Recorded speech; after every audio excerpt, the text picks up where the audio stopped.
Hey guys, it's Peter, and welcome to my channel, Peter Likes Books. Okay, so let's talk diversity, as if not everybody is talking about it on BookTube right now. And let's talk about remaining teachable, and let's talk about the Diverseathon. And I'm just gonna make it real simple. So I am begging you, before you turn this video off and dislike it and unsubscribe to me, hear me out through the whole video, okay? So I just want to explain something.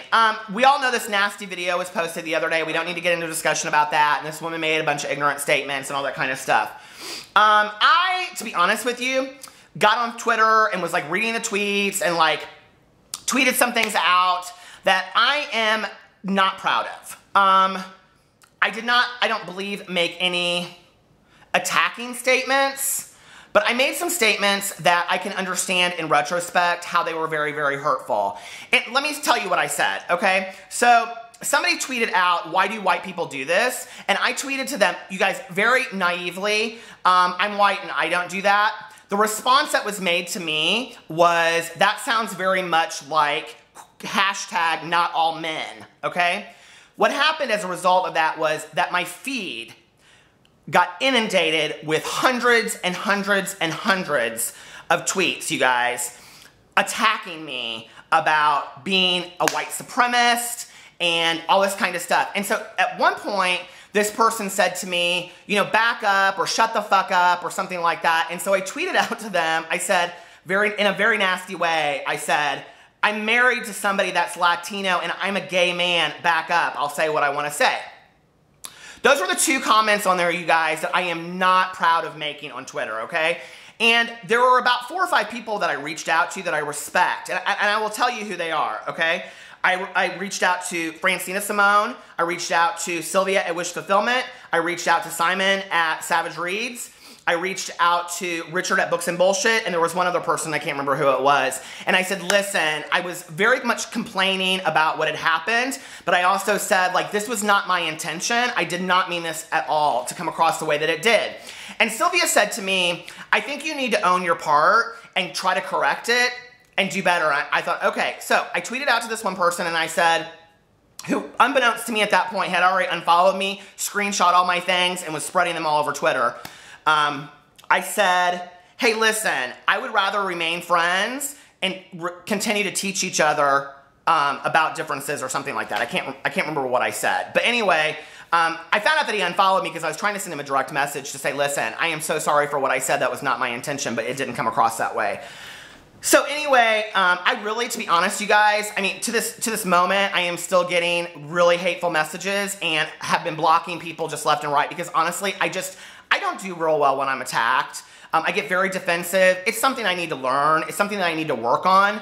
But I have no problem owning my part, taking responsibility, and moving on. I want to remain teachable. And so if I came across as ignorant or if I came across as hurtful, that was not my intention. I dearly apologize for it, and if I can make it better in any way, please let me know and I will correct that behavior. I do not want to be foreseen that way, and I do not want to be the person that comes across like that. A video months ago that I posted in response to somebody else, the #1 critique was that he never took responsibility for anything, and I want you guys to know, as people that watch my videos, that I will always take responsibility if I do something fucked up. Okay? So I'm saying that I understand how those tweets came across hurtful. I did not mean it that way, and even if that wasn't my motive or my intention, I understand that people took it that way. And it is not my place to tell you what to do with the feelings that come across. I understand that. I was very much educated on that. My husband and I have had some pretty lengthy, because he is a person of color, he and I have had some pretty lengthy conversations the last 24 hours about this. His take's a little different, I'll tell you, than what everybody else is saying to me, but it is what it is. I wanted to say, in doing that, I really appreciate Sylvia's advice to me and other people's, because it was kind of like, you know, respond and then pull back and be done with it. So, and that's what I'm doing. So I'm owning it. I'm trying to move forward. I'm trying to correct my behavior. I hope you can accept that, and I hope that means something, because for me, that means that I will forever remain teachable to diverse populations that I'm not with. That being said, a lot of you don't know this, but I'm a social worker, and I can remember being in school for social work, and we discussed in a class called Diverse Populations about different diverse populations that we would work with. What are the primary diverse populations you will work with? And, you know, people were listing on the board like, you know, Hispanic Americans and the elderly, LGBT community, things like that. And I remember my teacher like put a line down the middle, and then she wrote on the other side like KKK Klansmen, and then she was like swingers, people into S&M, open marriages, and I was like, what, girl, what is she doing? And she was like, these are honest to God, the diverse populations that you will work with, that you won't want to work with, that you won't want to stay open-minded to. In my 20 years of working in the field, she is absolutely right, okay? And in fact, I cannot tell you, living in Indiana, how many Klansmen I have worked with. And in fact, I remember one case of a kid that was 14 years old, and he came to me and said that he was gay, and he came out to me and he wanted to tell his parents.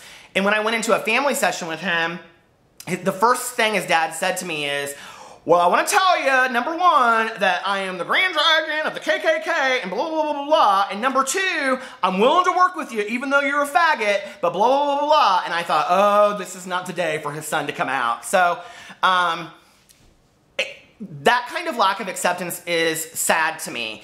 And the one change that I have seen in 20 years that I have been out, or 25 years since I've been out of the closet, is that pop culture, books, movies, TVs, music, has changed the culture of acceptance in our society. Okay. I wrote a book, The Before, Now, and After Then. The sole reason I wrote that book is because when I was 14, 15, or 16, and I would go to B. Dalton Bookstore, which used to be in the mall, it no longer exists, any gay fiction that I wanted to find was always found in the erotica section. So I just want you to imagine for a second, this is just my not having characters to identify with when I was in high school. And I would go to these sections and I would be like, looking through these books that were like short story collections, and they were all very sexually based, masturbatory fantasy. And it made me feel very dirty and ashamed. Like this was the only thing that was out there as far as literature, you know?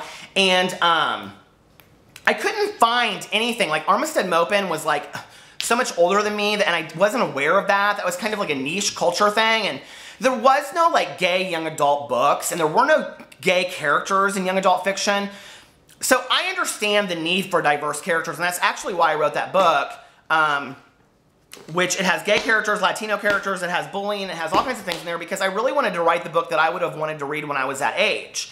I'm trying to have my publisher offer it for free for next week, so if anybody wants to read it for whatever reason, it's free on ebook. I'm trying to make that happen so I can do something positively for diversity on BookTube. You know, years ago I did one of the It Gets Better videos, and my husband did one too, and I remember when we were recording it, I said to him, hey, I think you should do it in Spanish. And he was like, why do you think I should do it in Spanish? And I said, because you've told me lots of stories about like culturally what it's like, you know, like the machismo of the Latino culture, and that like if you still lived in Venezuela, you'd be closeted even at 30 and blah, blah, blah, whatever. And he was like, okay, so he does this It Gets Better video in Spanish, and I didn't understand a thing he was saying in it because I don't speak Spanish. And like I did one too, and my video I think over 5 years got like 200 views, and his like went haywire, you guys, and it got picked up by Telemundo internationally and shown everywhere. And he got all these emails from kids that were like, thank you so much. You know, there aren't a lot, this was before the Ricky Martin thing. He was like, they were like, there aren't a lot of like, you know, Latino or Hispanic role models that are gay, and thank you for putting that out there. There's only like 3 or 4 It Gets Better videos. And so I think when we talk about diversity, we can talk about the KKK Klansmen, or we can talk about the beauty of diversity as well. And I prefer to talk about the beauty of diversity, as well as remaining open and teachable, because I have not walked your walk. I have not walked in your shoes on your front porch, so to speak, from To Kill a Mockingbird. And if I don't understand something that you say to me, like, hey, your comment was offensive, okay? Or, hey, this, you know? Then I if I don't hear that, then I'm not remaining teachable.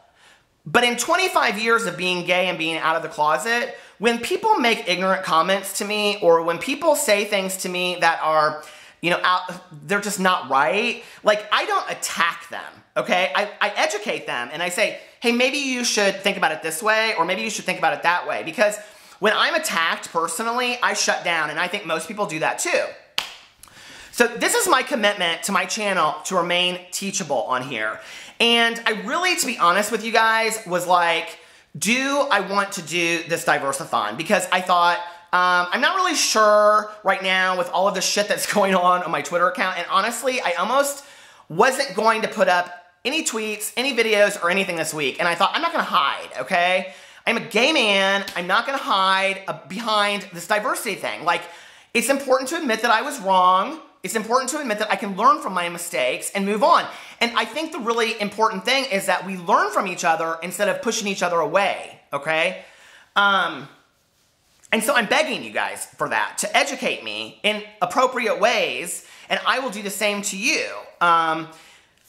You don't have to. You can be nasty to me. You can attack me. I'm probably not going to hear that. I'm probably going to hear from the people that say, that comment that you made, it was kind of harsh. And I will tell you, some people said it to me in very nice ways, and we're still having conversations about it. So anyway, I watched Christina Marie's video today. I absolutely loved her video. And so I decided, fuck it, I'm doing Diverseathon. I'm part of a diverse community. I'm doing it.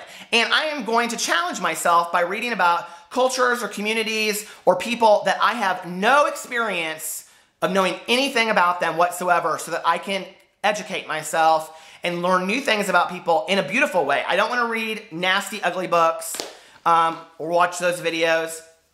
I want to stay, you know, enlightened and learn new things, if that makes sense. So it was really important for me to do this video, you guys. I want to say that if you're really turned off by what I say, or if you're really like, this dude is a total fucking asshole and I can't believe that he tweeted out those things, let me just say this to you and offer this up, okay? I will never come on my channel, and I have said this from day one, and lie to you or bullshit you or make up some bullshit about things that I haven't said or that I haven't done. What happened to me was that I felt like I was being attacked, and I said some things I shouldn't have said, and I am dearly sorry for that. I love the BookTube community. I love everybody in it. I love that it embraces diversity and embraces people from all over. And in fact, I had just said that in a video like 2 days before. And so I hope that anything that I've said or done doesn't push people away. I want to remain a part of this community. I want to remain an asset to this community. I want to remain somebody that people look up to and that I can, you know, become friends with other people. I don't want to be seen as an ass that just makes negative comments and doesn't own my shit and move on, because that's not really life. And even if I'm not on BookTube, in my real world, I have to do that too, because this extends past this camera. It extends past all of this. It extends past me remaining teachable and saying, hey, I understand you don't feel that way, but what you said sounded like you did or sounded ignorant. And now I know, and I won't make those same mistakes again. I won't make those same comments and be hurtful to other people. And I learned that through this experience. And so I'm thankful for this experience, honestly. But I don't want to be that person anymore, and I want to continue to be an asset to the community of BookTube. And I also want to continue to embrace diversity and learn new things about people that I am totally unaware, because I think that is, in the end, remaining teachable. So, yeah, and if you guys are offended by that and you have things you'd like to say to me, feel free. If you understand it or you relate to that, feel free to. I hope that I was clear in what I said and that it comes across as that I'm taking responsibility and that I'm moving on past this. But my intention in no way, I'm just like repeating myself over and over and over again. My intention in no way was to hurt anybody. And in looking back over the tweets, I totally see how that could have happened. You do not have to go look up the tweets. If you want to ask me what I said it on this camera today. I took total responsibility. I didn't bring up the other people's tweets because there's really no point. Except for the one, because I wanted to explain what happened. But other than that, you know, we even like unfollowed and blocked each other, and I kind of wish I could make amends to that person. So I think I'm actually going to reach out to him today and try to make that right, because I feel really bad about that. So other than that, yeah, I hope that makes sense. If you guys have books that you think that I should read that would teach me or make me seem like I'm reading things that will educate me, I would really appreciate that. To be honest with you, I probably don't need to read any books about gay guys, because I've read enough in my life. I've read like every young adult book about gay guys out there in the world. But if you guys have books that you think that I should experience or that I should read, I'm going to do that. They're doing a group book. I think it's called Gone Homecoming or something Homecoming, I'm going to read the group book too because, yeah, I want to be part of Diverseathon, and I think it's an awesome thing. I'm linking Christina Marie's video below. It's a beautiful video, and it explains the importance of diversity in books. So that's my video. Woo! Okay. I was so nervous to make this, you guys, and I hope it comes across clearly. I love you, and I will talk to you later. Bye.